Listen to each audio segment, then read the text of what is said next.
Please welcome Tommy Battle, Mayor of Huntsville.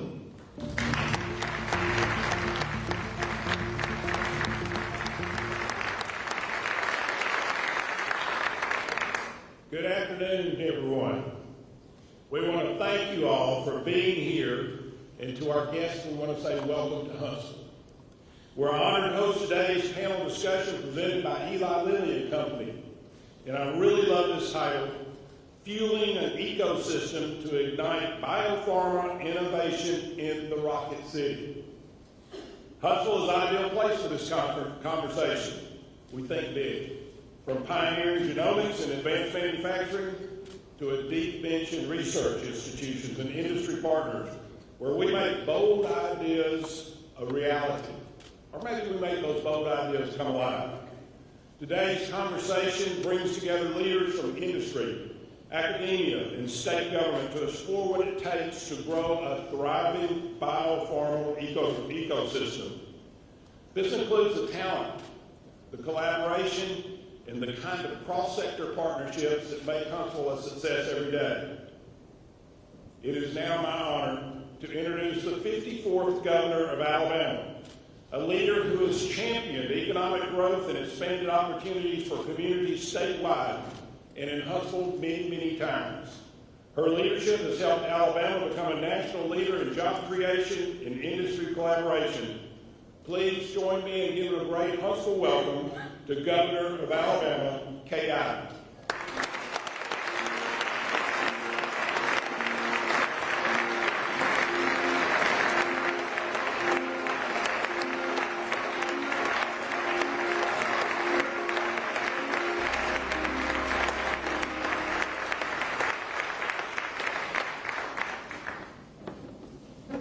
Good afternoon, y'all.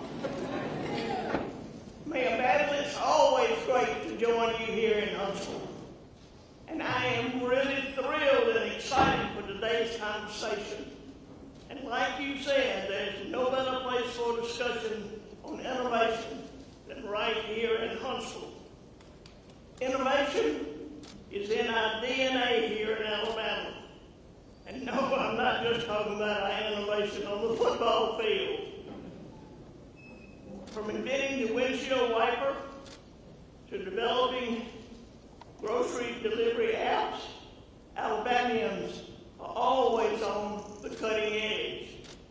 It's Alabama who helped put man on the moon. It's Alabama, and through our diverse economy, who will help our country skyrocket into the future. Since I took office as governor in 2017, Alabama has seen investments totaling more than $55 billion, which has created some 93,000 jobs and counting. We have consistently been ranked a top state for doing business, and we are rapidly emerging as a powerhouse in biosciences. Between our research institutions, our cutting-edge biotech companies, and our skilled workforce, Alabama is becoming the place to grow this dynamic sector. And folks, we're just getting started. And now, today I have the special honor to introduce and welcome home the moderator of today's panel discussion, Dr. Mae Jemison, the first woman of color to travel into space, famously said, never be limited by other people's imaginations. This seems especially appropriate for our panel today, as she does her impressive career as an entrepreneur, chemical engineer, physician, educator, and humanitarian. And as I famously say, sometimes the best man for a job is a woman. So let me welcome to the stage a woman who knows firsthand what it takes to do what's never been done. Dr. Mae Jemison.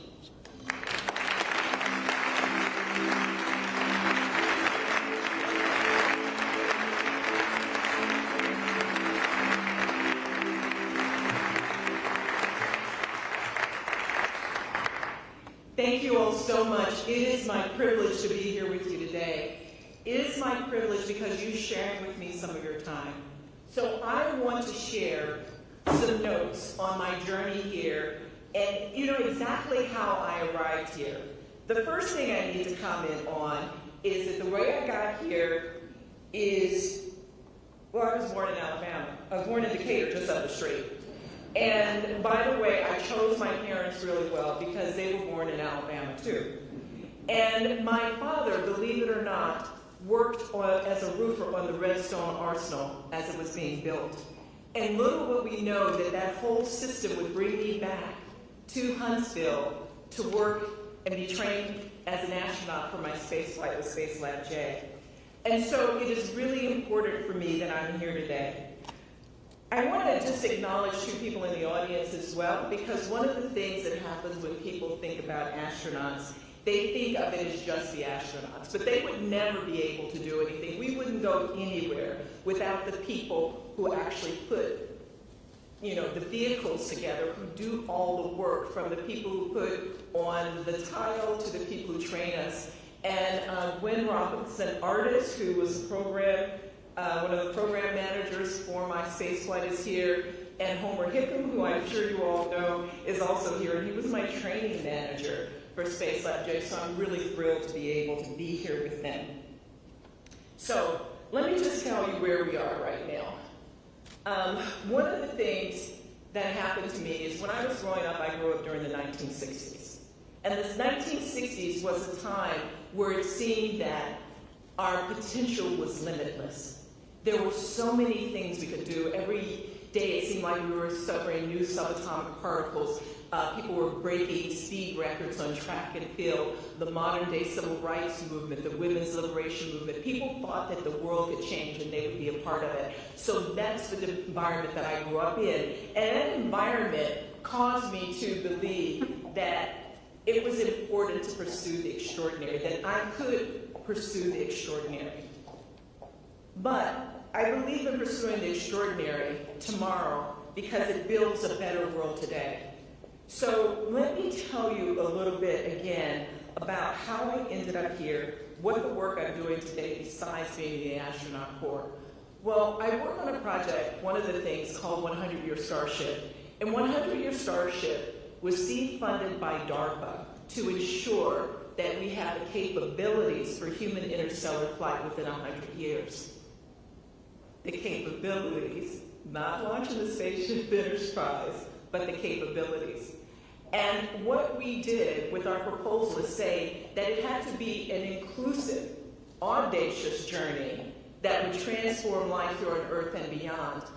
Because every step of the way, when you're doing or trying to do extraordinary things, it should impact beneficially the people in the world, the people who are doing all of this work. So let me just tell you why interstellar is different from going to the moon or Mars, right? It sounds really sci-fi, and when we got the Modest Seed Funding grant in 2012, it was one of those things that you did not talk about in polite company in space exploration, because of course it was science fiction, it sounded like.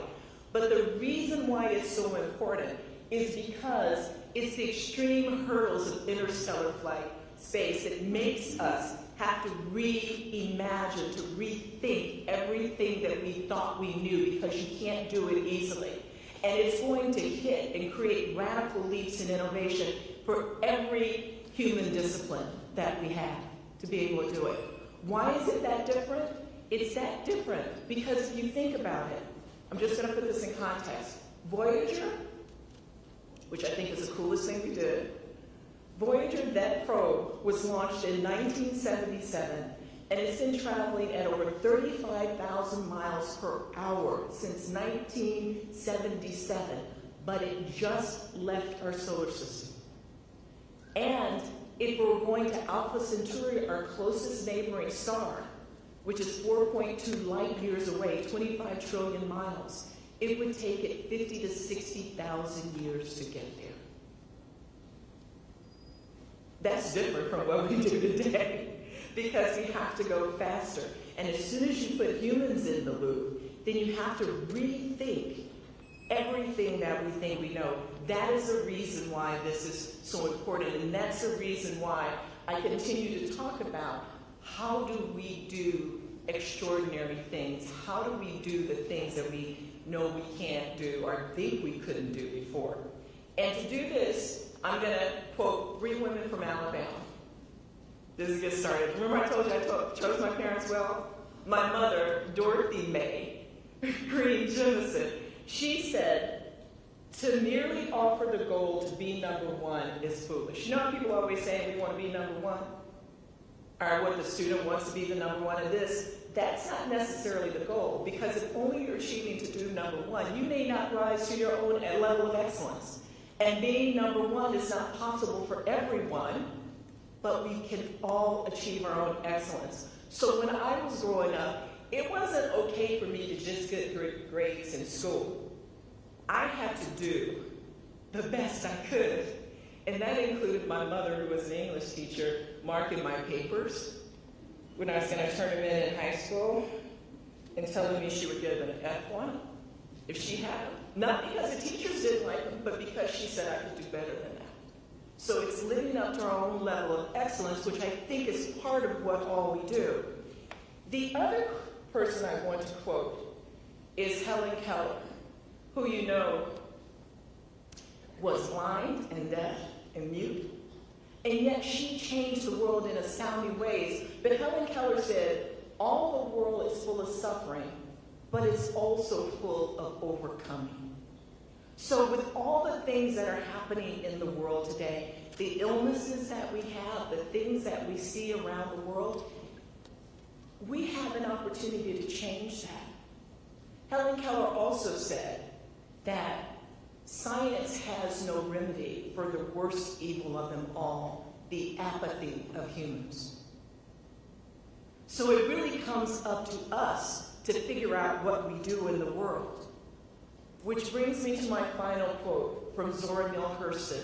She said, research is a formalized curiosity. It's a poking and a prying with a purpose. So it makes a difference who's doing the research, how we fund it, the policies that we put into place to help make things move forward. And that is what I believe that we're doing today.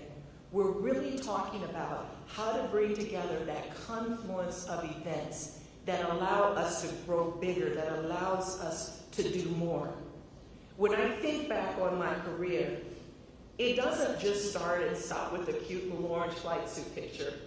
It comes with starting in kindergarten, starting from making mud pies in Decatur, all the way to right now. It includes working in developing countries like Sierra Leone and working with Cambodian refugee camps and putting that medical knowledge to work. It starts with the chemical engineering that helps us get to biomedical engineering and design and synthetic medicines. All of those things are in place. And that's what I want to end up with. This whole purpose is really about a commitment to the future. To thrive into the future, our commitments, our technologies, and our caring must cross both generations and geographies. Because the one thing I can tell you from looking back at the Earth from space is that this is our home, that we all are #Team Earthlings. So thank you very much for letting me put this into my context today. Well,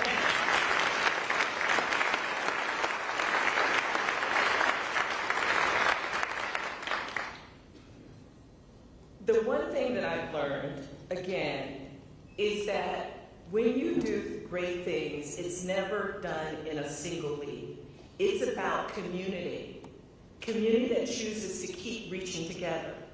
And here in Rocket City, here in Huntsville, that spirit is alive and well. Imagination, grit, and care for people turns that impossibility into reality. Today, we have the privilege of supporting that spirit, making sure that that spirit is able to turn into action with leaders from research, industry, education, and government. People who are building pathways to innovation, to take root, and to improve lives. Our panel, Fueling an Ecosystem to Ignite Biopharma Innovation in Rocket City, is an invitation to lean in and to learn. Let's listen to connections. Let's listen for challenges to assumptions. Let's celebrate the practical steps that will move Alabama forward. So please join me in welcoming our panelists to the stage.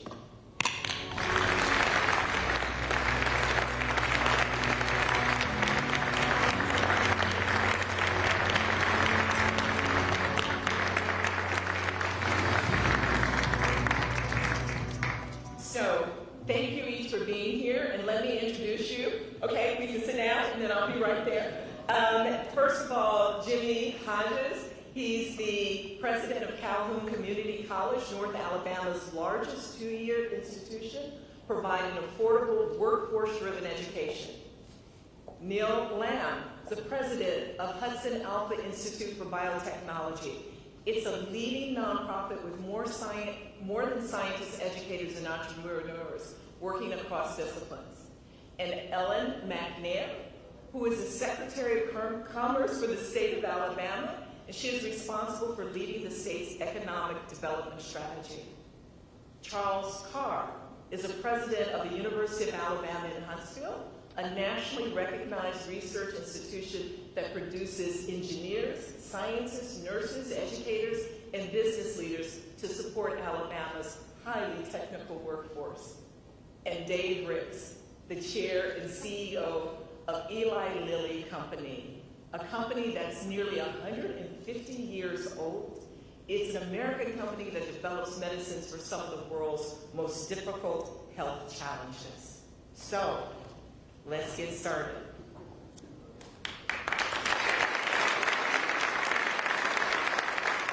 Here we are. So, I'm going to start with Neil. Neil, can you briefly describe for us what biopharma is, and can you highlight some of the key areas that's needed to keep advancing human health? I sure can, man. So biopharma is that branch of the pharmaceutical industry that utilizes biotechnology and biochemistry and biology in the development of new drugs and therapies. So it builds on the standard small molecules that have been historically the basis for medications and adds in things like monoclonal antibodies, recombinant proteins, and cell and gene-based therapies. I think that there are 4 key areas that are drivers for biopharma to continue advancing human health. It starts with a pipeline of scientific discovery, which is a steady stream of basic and translational research that digs into the mechanisms of disease. Then you add on top of that data informatics and AI, because you are looking to predict new therapeutic targets, better ways to optimize drugs, and determine which patients are going to most benefit from these targeted precision medicines. The third piece that I would say is a key driver is a robust clinical research trial ecosystem for safety and effectiveness. And then once you've got an effective drug, last but certainly not least, you've got to have manufacturing innovation and capacity in order to make significant quantities of your medication so that it can get to the people that will most benefit from it. So I want to ask you a little bit of follow-on question with that, because what I want you to do is to describe what you mean by translational, because I think that's really important for what we end up doing every day. What do you mean by translational? So let's compare basic and translational. So basic science is I'm understanding how something works. Translational is I've taken that science and I am looking at how I can apply it into a real-world use case. Maybe understanding a mechanism that leads to a disease, because that's what helps me think about the medication, the therapy that shuts down that pathway that's gone haywire in disease. So I'm translating the basic science into the real-world application so that manufacturing can then move that forward. Okay, and so that's where we are now with manufacturing. How do we actually get to the point of being able to translate all that knowledge, to be able to get all the manufacturing. So, speaking of manufacturing, Dave, Lilly has committed $50 billion to U.S. manufacturing since 2020. How does this work support Lilly's long-term vision for innovation and supply chain resilience? And what role will Huntsville play? Well, I'm glad you asked. So thank you all for being here today. I guess I say thank y'all for being here. And it's a pleasure to be here. I'm the CEO of Lilly. Just a little bit on us. As Dr. Jemison said, we're a 150-year-old company next May. One of the 20 oldest companies in the United States. We're one of the largest companies and the largest in our industry. And we've been busy building and inventing, particularly recently. So growing very fast. And because of that, along with really a push with our policymakers in Washington to reshore our medicine supply chain so that we don't have to rely on other countries for critical things like a medicine. And Lilly's really at the forefront of that. So earlier this year, we announced, along with the Trump administration, a program to invest $50 billion in capital back here in the U.S., and that would be across several sites that were underway and then 4 new sites. And we're here today in Huntsville because we have a very exciting announcement about that. When we went out to place those sites, we interviewed, I think, 44 of the 50 states and 300 different site proposals. And we're really pleased to announce today that here in Huntsville, we're going to select a piece of land just outside the city to build one of those new sites. It'll be a $6 billion project, which is one of the largest, I think, in the state's history, and one of the largest actually in our country's history, to make active ingredients. And this is the essential part of the medicine that works in the body right here in northern Alabama. And this project will get started very soon. We'll employ almost 3,500 people in its construction and in its running phase. And we are just so excited to work with this community and the people in it to make this vision a reality. So that's exciting.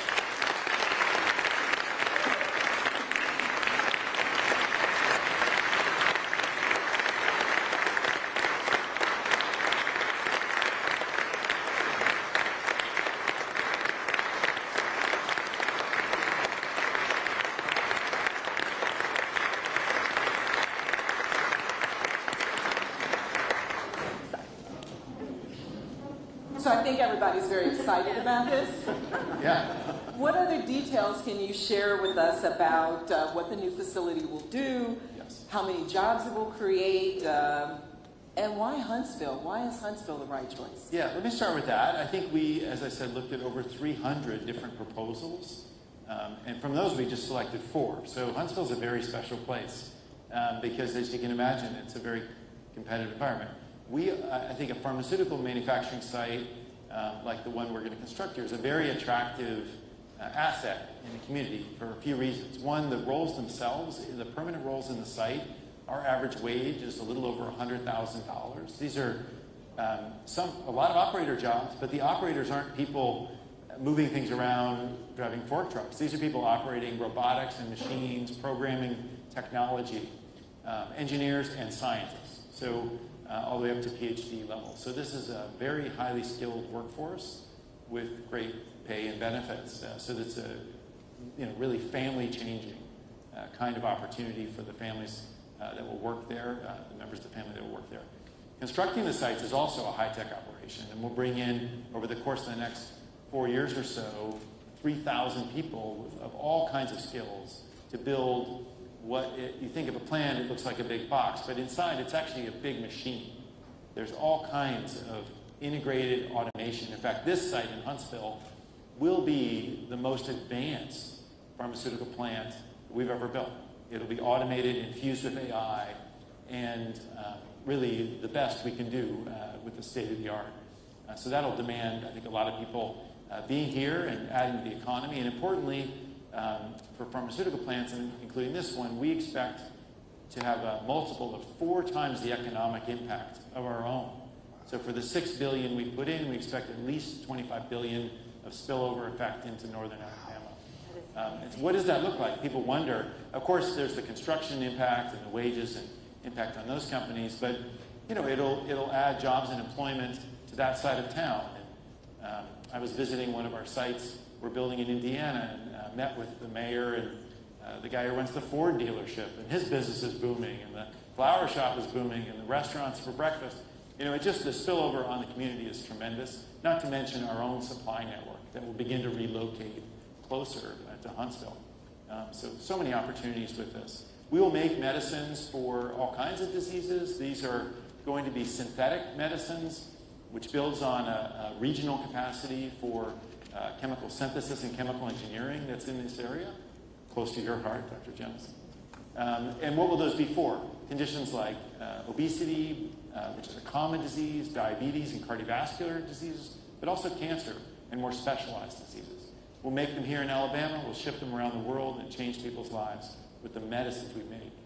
It's very exciting. So what's really exciting about this is that coming here, Lilly is choosing to be in one of the top 10 job markets in the United States. And we have a video about that. Here, we think big, beyond the boundaries. From the world's first genome-based diagnostic clinic to the largest electron welder in the Western Hemisphere, our companies are on the leading edge of innovation. Our primary industries of aerospace and defense, information systems and security, life sciences and high-tech manufacturing have created one of the hottest job markets in the U.S. And with more than 100 international companies from 14 countries who are building the most advanced manufacturing facilities in the world, Huntsville is on the global radar for investment and job growth. So we're starting off the manufacturing, talking about the pharmaceutical industry.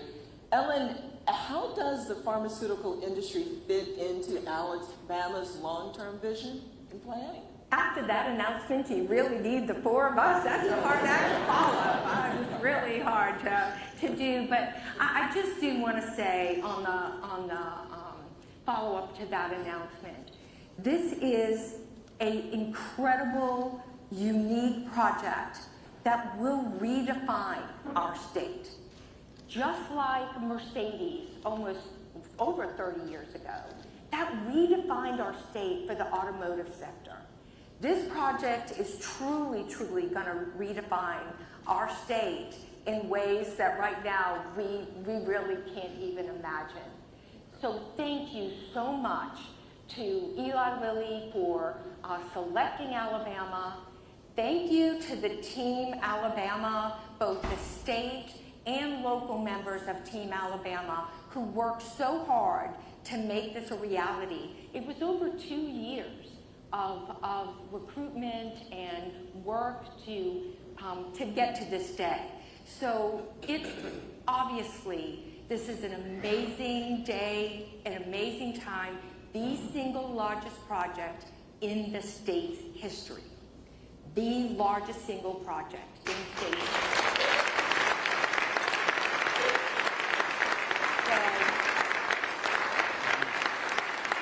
Again, thank you so much, Governor Ivey. Thank you so much for your leadership on this, and Mayor Battle, and all of the folks that had a lot to do with this. Many, many people behind the scenes that had so much to do with this, and we are grateful. So thank you. Thank you so much. So when we think of the impact, right? So I heard that building this facility right now is going to be impactful 30 years into the future, right? So that means that we need to do some education, right? And so Chuck, can you really tell us about how the University of Alabama, Huntsville will use its STEM expertise to develop future biopharma talent? And has Lilly's entry into this market here in Alabama really sort of spawned new ideas for growth? Well, so first of all, we like to think at UAH that we played a major part in Huntsville becoming the Rocket City. We were started to help Dr. von Braun put a man on the moon, and we did that in a couple of ways. Number one, we helped produce workforce. We graduated engineers, physicists, scientists, mathematicians, and they stayed here in Huntsville, Alabama. And the second is we really augmented their efforts by providing research support to everything that went on at Redstone Arsenal with NASA and here in this community. We like to feel like we'll be able to do exactly the same thing in the biopharma area. As you've heard, producing and discovering new drugs is an incredibly complex endeavor. It'll require chemists, biologists, chemical engineers, process engineers, quality control engineers, computer scientists, and all those things are right in our wheelhouse at UAH. So we feel very confident that we'll be able to be a big contributor in the workforce area, but we've also made a special emphasis on our research to make it highly applied. And we think that'll be really, really necessary here. I was going to say as we work with biopharma, but now I'll say as we work with Eli Lilly. How about that? Right? So we're really looking forward to it. You know, I think the other thing that we try to do a lot at UAH is we try to be really in tune to the demand signal that comes from this community. You know, what the needs are, and then we'll try to adjust our programs to be responsive to those. And really continuing to build that ecosystem that will foster the growth. I want to ask you, Jimmy, about when people picture scientists, you tell people to draw, little kids draw a picture of scientists, they draw somebody in a white coat, right? And they think of the person with the 4-year degree or a PhD. But all of this really relies on skilled technicians. It relies on the people who do the everyday work. What technical skills will biopharma companies like Lilly need most from community colleges? What will Calhoun do? Well, you know, we are learning more every time we have a meeting of what we need to be doing. And thankfully, we've been working with chemical companies in the Decatur area for 15 years or longer. And we have a process tech program to where individuals learn how to run the machines that will mix the different items to create the medicine. And we will enhance our current program, but we have a really good program as it stands. But then also, you think about all the different pumps and all the different piping systems. So they're going to need industrial maintenance technicians. They're going to need welders. They're going to need people that know how to program robots, as we said, how to program PLCs and to do all of those things. And guess what? Calhoun is the source of all of those skilled trades. So the term process was used here a number of different times. And I think it's really important to get a volunteer to explain what you mean by process. I think, Dave, you mentioned that the factory is going to be really like a big machine. Yes. Right? Who wants to jump in and explain process just for a second? I can start. Maybe Neil wants to add too. But one thing that's changed in our industry is sometimes people think about chemistry like we think in high school chemistry, where we'd add some ingredients in a vessel and we'd heat it or cool it or mix it, and then it would change. And that's sort of the miracle of chemistry, right? Is you can create new matter from different parts. But to do that at scale, to do it safely, and to do it reliably, we more and more do that in a continuous process. So it's in a flow chemistry. So you're moving the materials through different states, and it's continuously happening. And so that requires more automation, more technology to test whether you're getting what you want from each step while it's moving. That's more complicated than stopping and measuring. So those are some of the technologies we'll use in this plant, and it's revolutionized our industry, and it produces safer, higher quality, more reliable medications, and it will require different skills, like Jimmy was describing. And in some ways, this whole idea of process engineering, even though it's been around in the chemical industry, I think as we start to get into biopharma and other things, and particularly with new types of compounds, we need to develop new disciplines and new skills. Are you finding that is the case as well, Chuck, in terms of just changing what you're teaching? And you absolutely change what you teach. You know, we used to talk about industrial engineering for instance. Now we talk about system engineering, about how all of these things work together and none of them work in an isolated stage. We're not doing batch processing here. We're doing continuous processing. We talk about taking a traditional chemical engineering degree and infusing it with much more bio involved with those kinds of education opportunities. We also talk an awful lot about hands-on experiences so that young people come out not just with good schooling, but with a good education. Okay, and so it's really about the talent development, right? 100%. You know, that's one of the things we're really proud of at UAH is that 80% of our graduates stay here in North Alabama. So it's really about talent development, and I believe, speaking about talent development, Rick, you were recently on a podcast, and you talked about the need for talent in biopharma, and you had some interesting connections, and I'd like for us to look at a clip. The economy around biopharma I think, has some unique properties that should make us want to own it. One is, it is in the knowledge economy.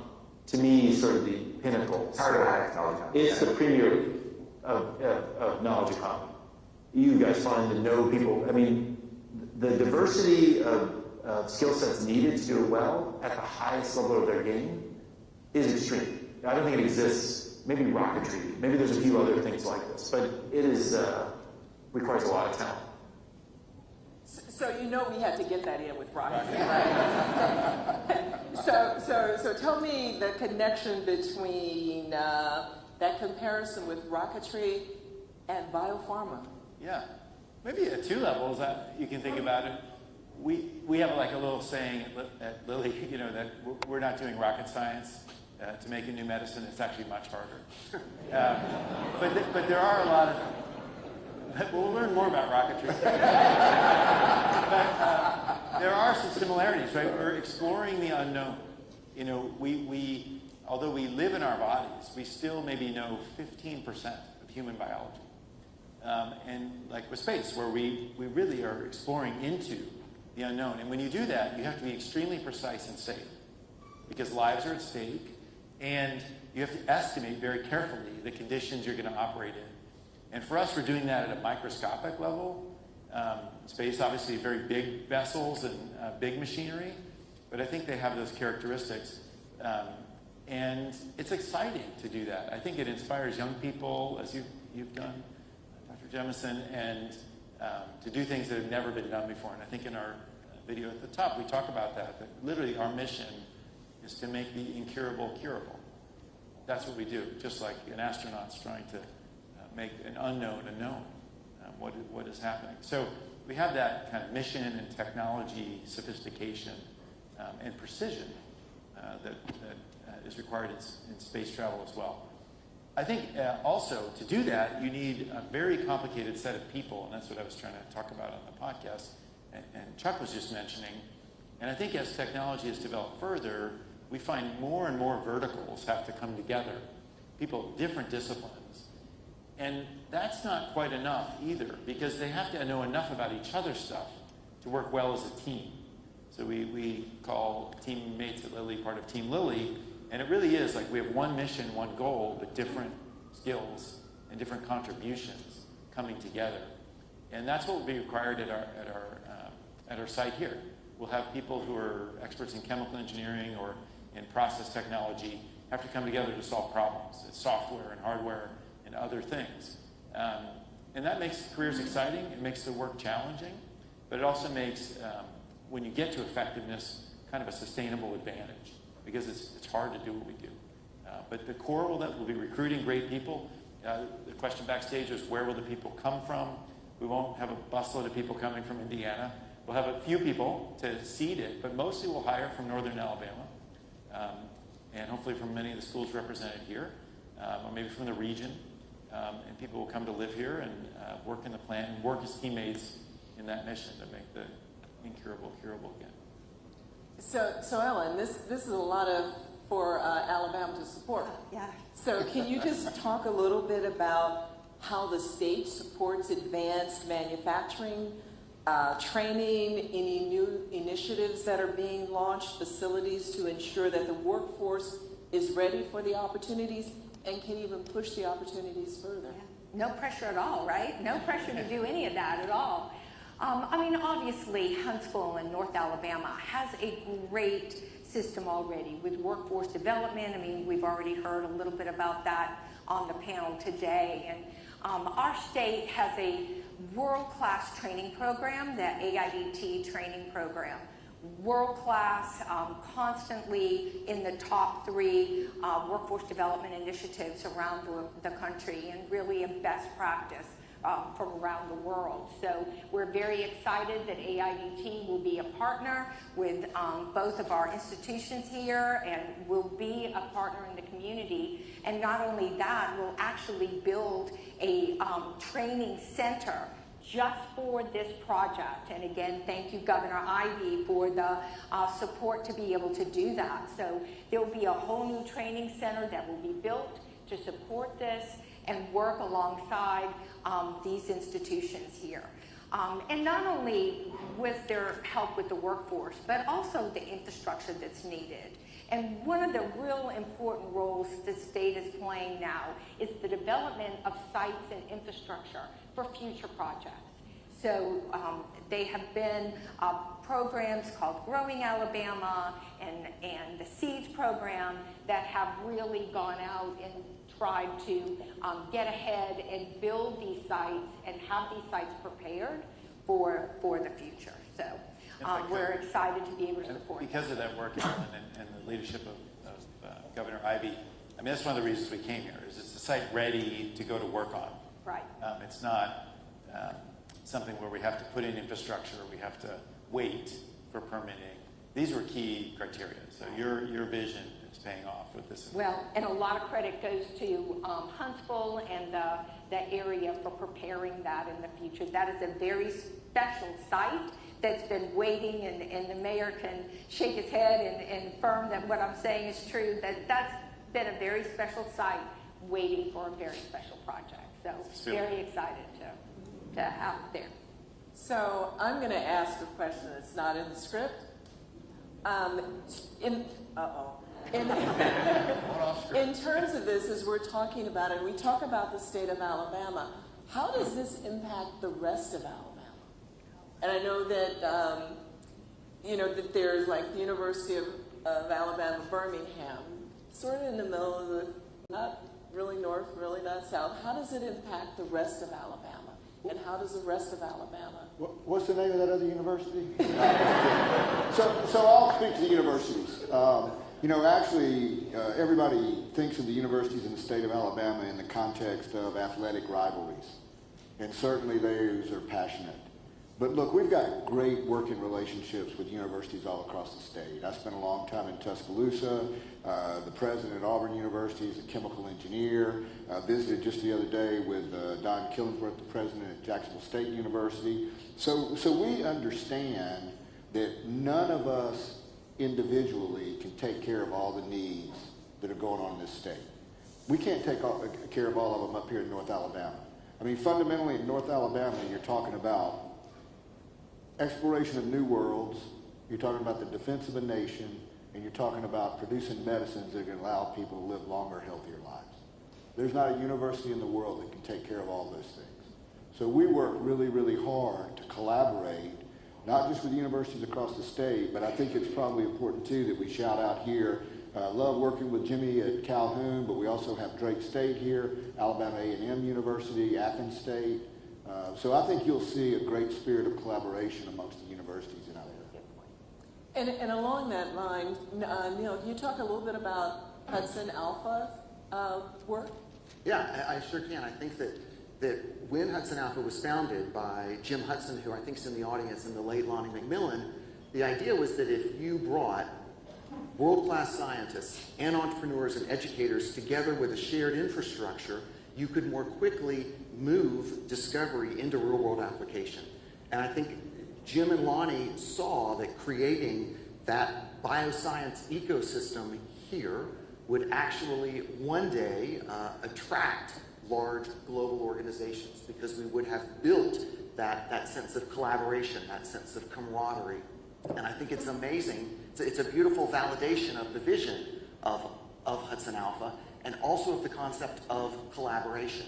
I have the pleasure of working with Jimmy and Jimmy's team, and with Chuck and Chuck's team, and I've worked closely with Ella, and can't wait to work with Eli Lilly, but it's this sense that no one can do it on their own, and we all work together, and each of us brings a part of our expertise to the table. So Jimmy, can you tell a little bit about that sort of collaborative ecosystem? So we have an associate degree that we've developed alongside Hudson Alpha that's got an emphasis on biotech, the technician side of that. And we've also worked with our Innovation Center, which the governor and the legislators have so generously funded to create a short-term certification in biotech. But with all of those things in place, we're always open to modify or to change the way we're doing things to meet Eli Lilly's needs, because that's what a community college does. So the question I have here says it's for Ellen and Neil, and I'm going to just open it up a little bit. So when you start to look at innovation-focused ecosystems, what role does policy and activities play sort of across the spectrum, not just in education and companies and communities? What role do these policies play? Policy. Oh, yeah. Thank you. No, I mean, obviously, you know, the entire ecosystem, and this is really developing even really much more robust, this ecosystem that will really develop here. And you talked about the impact of the state, like how this is going to impact the whole state. I think we've got a tremendous example, as I spoke earlier, about the automotive industry, right? The ecosystem that developed around the automotive industry when Mercedes-Benz announced their first North American facility in the early 90s. There was no ecosystem of automobiles or automotive in the state, and look at that one decision just transformed our state now into, you know, we're the leading export state in the country of automobiles. So I think that's a great example of what's to come and the impact that that's going to have. And again, I don't know that I can even project what that's going to be. It's going to be such an incredible ride as we've seen the 30 years development of our automotive sector. Just think of what it's going to be for the future in this sector. So really exciting. And I think that, you know, the phrase "a rising tide lifts all boats." You asked, what does this mean for the state? The state has this beautiful set of policies. North Alabama has this set of collaborations and teamwork where everyone sings from the same page and recognizes that something that is benefiting one part of the region actually benefits everyone. And so you don't find territorialism and tribalism, and everyone works together to see how do we create the best, how do we put the best case for why we are the right place for these kinds of innovative organizations. That's the only way to succeed. Yes. That is literally the secret to success. So Dave, your thoughts on public policy and facilitating this biopharma infrastructure and innovation, and attracting capital to it? Yeah, well, I agree with the comments that a big investment, anchor investment like ours, can attract many things just naturally, supply networks. You'll get skilled people who will then want to start their own thing, and that can grow. And we've seen that in many places we operate, including our hometown of Indianapolis. I think, you know, for healthcare is a difficult policy topic, actually, right? Because it's very personal, it seems expensive, it does rely on taxpayer funding. So it's important to be careful about your choices. In our industry, so Lilly, one of the things about our company is we spend more than anyone in the United States on research and development in our sector. We'll spend this year about $14 billion in R&D. And just to proportionalize that, the federal government spends 40. So we're a little more than a third of what they spend. We spend more than the country of Germany. So we're doing scaled R&D. We're making bets on ideas that mostly won't work, but the ones that do work will transpire into medicines and breakthroughs 7, 8, 10 years down the line. So the key thing we need, and I think Alabama would need, to really attract the sector's stability in policy is a predictable environment that chooses to reward innovation, gives, of course, preference to degrees and education that can feed the workforce, that allows new sites to expand rapidly like this one we're talking about today, but also then adopts the products and the physicians in the community use them so that there's more experience. That allows you to do more clinical trials, which is a part of the research process. So I think the idea of focusing on a sector like ours and then having a set of policies that are just consistent through time will be the most important thing for Alabama to win. And I should say, we're really pleased to land here. There are many choices for investors in this sector, and Alabama isn't the incumbent. Right. You're the newcomer, like IU football. Yeah. We're like newcomer. So, in this case, we know a lot about pharmaceuticals and very little about football. It's the reverse in Alabama. But Boston, the Bay Area, these are places that have been going for a long time. And I think their mistakes have been to have policy uncertainty, to send mixed messages. Oh, we only want small companies, not big ones. We don't like big pharma, we want small pharma. Or we want to develop the medicines, but we don't want to use them in our community. Whatever. So I think just thinking about it from end to end and consistency, I think we could pick our head up here in Alabama in 20 years and say this is becoming one of the world-leading centers, end to end, for discovery, development, manufacturing, and use of the latest medicines and technologies to keep people well and have a healthy economy. I think that's the vision to shoot for, but it will take careful planning and consistency over time. How exciting is that for us? Exciting, right? Yeah, so exciting. So I have a confession to make. I'm getting a little antsy sitting in Huntsville, and we're talking about everything but space. So here's what I want to throw out something. Because I know, for example, the University of Alabama, Birmingham was one of the places where I trained during my flight for protein crystal growth experiments. There are lots of crossover between the life sciences and space exploration. So right now in Huntsville, I know that there are a number of different companies, like I live above space, which is trying to develop a partial gravity space stations. There's all this work that's going on with space exploration and can be involved with the life sciences. And I just want to set this up for everybody.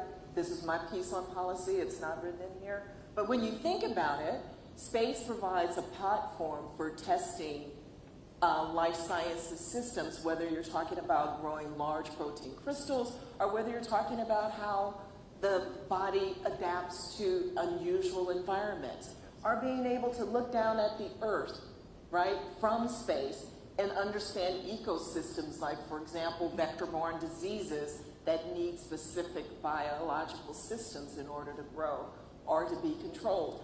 I throw that out because I think that there's an even larger possibility beyond when we think about biopharma here, but how do we take these other kinds of, let's say, specialities of Huntsville and put them into play? And I'm going to go to you, Neil.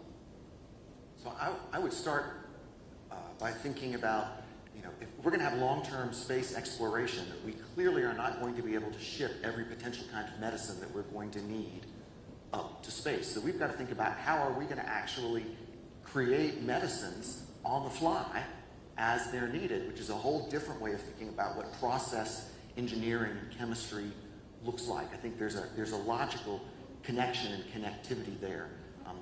But I also